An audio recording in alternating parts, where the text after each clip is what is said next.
Hello learners, welcome to Unfold You, your best study partner. I'm Dr. Satwinder, your biology mentor, and in this video lesson, we will be taking up the topic complex and the protective tissues. वो complex tissues जो combination से बनी है simple tissues के, और वो protective tissues जो plant को protection provide कर रही हैं, that means the epidermis in a primary plant structure, right? So let's see. Complex tissue is a tissue having more than one type of cells, and these cells should have common function and common origin. तो उसकी aggregation से बनता है permanent tissue जो complex है, जिसमें से first is the xylem and second is the phloem. So xylem and phloem are the complex tissues which are formed up of combination of cells, and these are called as conducting tissues because xylem will transport water and minerals, whereas phloem will transport the food material. That means जो photosynthesis से leaves में बना है वो सारे parts of plant को ये transport करेगा, whereas xylem will transport water from the roots to all parts of the plant. तो ये तो रहे इनके function, but we need to see certain other things. That means which cells are contained in the xylem, which cells are contained in the phloem. So let's see what are the similarities between xylem and phloem. Their main function is to carry food and water in the plant, whereas xylem जो है उसके अंदर चार components हैं. One is tracheids, vessels, xylem parenchyma and xylem fibers. So let's start from the fibers first, because जब मैं कहती हूँ कि fibers, that means I am talking about the sclerenchymatous fibers. And sclerenchyma का function क्या था? Mechanical strength देना plant को, तो ये support दे रहा है plant body को.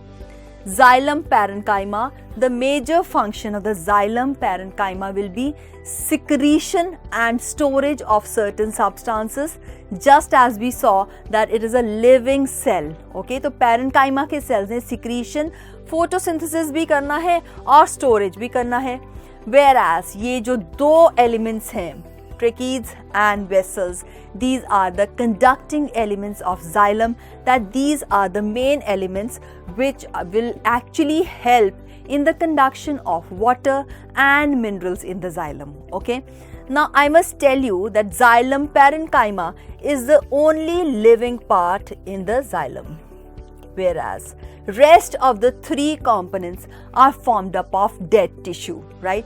लेकिन अपना function वो वैसे ही करते जा रहे हैं. Now let's see comparison between tracheids and vessels.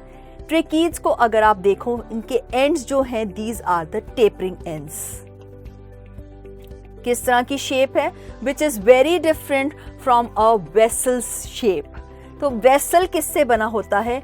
इस तरह के vessel members से बना हुआ. This is one vessel member, other vessel member, और यहाँ पे इसमें जो एक vessel member और दूसरे vessel member हैं, उनके अंदर होती हैं perforation plates. Perforation plates are also called as sieve plates. That means अगर मैं आपको cut section दिखाऊं, तो यहाँ पे इस area के अंदर क्या होगा? There will be holes. तो यहाँ पे sieve plate के अंदर क्या है? Holes है, so that whatever water will enter into the lumen of this, it will pass through this and then it will pass through the second vessel member. तो vessel member इस तरह से arranged होते हैं so that it can form a vessel, and ये long distance transport of water के लिए work कर रहे हैं. Whereas tracheids के अंदर अगर आप देखो तो बहुत सारे tracheids हैं, आपस में इस तरह से joined होंगे. One, second, you can see third. तो इसकी जो side walls हैं उसके through यहाँ से इधर, इधर से इधर water will get transported. तो जैसे ही ये water एक से दूसरे में transport होएगा और through the transpiration pull it will be transport to the top canopy of the plant. Canopy का मतलब है जो टॉप अम्ब्रेला बनी होती है लीव्स की, वो कैनपी है. तो इस तरह से ट्रांसपोर्ट हो रहा है with the help of tracheids as well as vessels, but both of these are dead components. Dead से मेरा मतलब है ना तो इनमें न्यूक्लियस है ना ही कोई ऑर्गेनेलीज हैं, लेकिन इनकी वॉल भी थिकन्ड है, लेकिन ये अपना फंक्शन वैसे ही कर रहे हैं, right. So let's see phloem. Phloem is made up of living cells.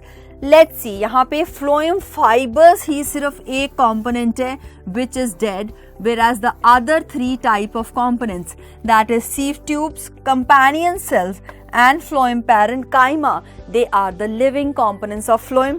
तो phloem ने क्या करना है? It will help in the movement of food from leaves to the other parts of the plant. So let's see the arrangement of these. This is the phloem parenchyma. We can see यहाँ पे ये cell है phloem parenchyma. Inside you can see a companion cell here. और companion cell के साथ साथ में there is a sieve tube cell, right. So sieve tube cell जो है, इसने क्या करना है? इसके अंदर न्यूक्लियस नहीं होता because it is a living cell though, but इसके अंदर न्यूक्लियस नहीं है। तो कंपेनियन सेल क्या करता है? प्रेशर बनाने के लिए, बिल्डअप करने के लिए सीव ट्यूब को हेल्प करता है, so that the substances can be transported inside the plant. So these four components, sieve tubes are the living, these are living, whereas parenchyma is also living. This is the only dead part, and fibers are basically the sclerenchymatous fibers. तो sclerenchymatous fibers जहाँ पे भी होंगे उन्होंने क्या करना है? Mechanical strength देनी है to the plant. Now, elements of xylem and phloem, we can see fibers, tracheids, vessels and xylem parenchyma are the elements of xylem, whereas fibers, sieve tubes, companion cells and phloem parenchyma, these are the four components of the phloem. तो ये चार components xylem के जिसने water और minerals की transport करनी है, और ये components जो है phloem के हैं जिसने food की transport करनी है plant के अंदर, right? So the differences between phloem and xylem: phloem transport food and nutrients, whereas xylem will transport water and minerals. The flow is bidirectional. That means leaves में बना है तो leaves से दूसरे parts में भी जा सकता है, and it can even go to the storage organs. और ये storage organs roots के अंदर भी हो सकते हैं, लेकिन xylem के अंदर सिर्फ कहाँ पे बन रहा है? water कहाँ से absorb हो रहा है? It is being absorbed from the roots. So root से सिर्फ upper part of the plant पे जा रहा है. When I say it is bidirectional, for example, अगर एक फेवरेबल सीजन में लीव्स हैं, उन्होंने फोटोसिंथेसिस किया, फूड बनाया और वो फूड मूव किया to the storage organ. Let's take an example कि वो स्टोरेज ऑर्गन था रूट्स के अंदर. अब जब ऐसा सीजन आया, अनफेवरेबल सीजन, जब लीव्स रहे ही नहीं, देन व्हाट हैपेंड? वो जो स्टोरेज ऑर्गन से उनसे सारा फूड दोबारा से मेरिस्टेमेटिक टिश्यूज में गया, जिससे लीव्स बनने के लिए उस मेरिस्टेमेटिक टिश्यूज को एनर्जी मिली और वो फिर से बन गया. सो बाई डायरेक्शनल या मल्टी डायरेक्शनल ट्रांसपोर्ट जो है डिपेंडिंग ऑन द सीजन वो होता है फ्लोएम के अंदर. And this phloem is present in root stems and leaves, दो this is also present in root stems and leaves. Living tissue with little cytoplasm but no nucleus. Xylem phloem fibres को छोड़ के तीनों tissue components जो हैं those are living in this. Whereas यहाँ पे dead tissue at maturity, the only living component in xylem is the xylem parenchyma. Now the protective tissues, outer covering, चाहे वो हमारी हो like our skin, this is for protection. Similarly, epidermis in case of plants is also the protective tissue. So it cover करती है entire plant को. It is the covering layer of the roots, stems, leaves, fruits, सबकी covering layer है, तो उसको क्या कर रही है? प्रोटेक्शन दे रही है. Now protective tissues, epidermal tissues often have thin hair-like structure in roots which facilitate the absorption of water. और ये एपिडर्मिस की ही एक्सटेंशन होती है. दैट मीन्स जो प्रोटेक्टिव टिश्यू एपिडर्मिस है रूट के अंदर, जिसको हम एपीब्लेमा बोलते हैं, उसका जो एक्सटेंशंस है, those are the root hairs. Those root hairs will help in the absorption of water by increasing the surface area for absorption. Also help to protect the plants from any of the fungal or pathogenic infections. Help to prevent water loss. कोई भी injuries है उसको prevent करना है. So it secretes a wax-like water-resistant substance called as cuticles on the surface of plants. कभी आपने अगर garden में पानी दिया हो तो आप पाइप से वाटर होस से जो गार्डन पाइप होती है उससे आप पानी दे रहे हो तो उसके ऊपर आपको देखा कभी लीव्स हैं जो वाटर प्रूफ होते हैं, तो आप जितना मर्जी उसको देते जाओ. This is because of the waxy layer, that is the cuticle which is present on the surface of plant, which protects it as well as prevents excessive loss of water from the surface of it, because this layer is impermeable to water, right? So this was about the protective tissue. And when I say epidermis, तो epidermis के अंदर कुछ special structures हैं which are called as stomata. So that means those stomata, they are the part of the epidermis itself. Stomata are those pores which will help in the exchange of gases, that means oxygen and carbon dioxide from the atmosphere, and it will come into the surface of the leaf. So let's see structure of stoma. Stoma word आता है mouth से या opening से. अगर हम structure देखें, this is a open or the stoma is open, that means open stomata का structure है. यहाँ पे these cells are the guard cells, whereas on the sides this is the epidermis. So you can C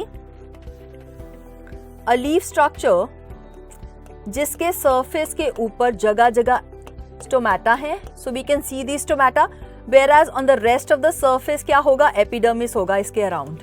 So this is all epidermal covering. अब क्या होगा? Now what will happen? Water will get into the guard cells. ये water molecules हैं which we can see in red.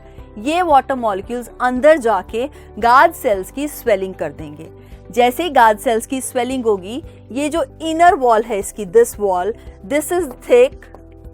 So this is thick wall और in elastic है. Okay, ये thick और in elastic wall जो है ये water की या स्वेलिंग की वजह से इस साइड को पुश हो जाती है. So it will be pulled, okay, not pushed, it will be pulled. तो जिसकी वजह से बीच का जो पोर है which is called as stoma, it will open. और ये स्टोमा ओपन होने से there will be exchange of oxygen and carbon dioxide. Whereas, so this is how the stoma or the mouth or the stomata opens, whereas on the other hand, when guard cell loses water, now you can see water molecules have come out. तो ये जो अंदर की wall है ये इन्होंने stoma को close कर देना है by the loss of water, right? So stoma has closed here, right? So this is how the guard cells function and work. So we can see that जो components हैं guard cells और उसके अंदर छोटे छोटे क्लोरोप्लास्ट भी है. You can see that they also carry out the function of photosynthesis. The chloroplast are also present. So guard cells ने क्या करना है, they will guard the opening and closing of stomata. And for the opening and closing of stomata potassium ion is very important. तो K+ ion जो है potassium ion, इसकी help से होता है. नाउ स्टोमाटा एंड कॉक. So is the outer layer of a branch of tree different from the outer layer of a young stem? So remember, as the plants grow older, जो outer protective tissue है जिसको हम कहते हैं epidermis, उस epidermis ने वो primary protective tissue है. जैसे ही plant की girth increase होगी, वो epidermis जो है वो break हो जाती है और उसके नीचे जो lateral meristem है जिसने girth को increase करना था, उसने सेल्स की डिवीजन से एक और टिश्यू बना देनी है which is Kock.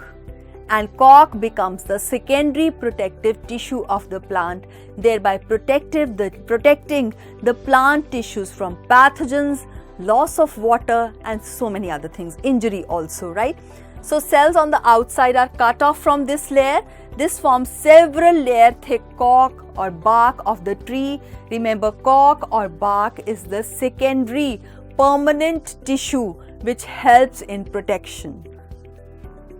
Now cork को देखो, protective in nature. You can see champagne bottles के ऊपर इस तरह के से cork का structure लगा होता है ना, cork लगा होता है उसके ऊपर.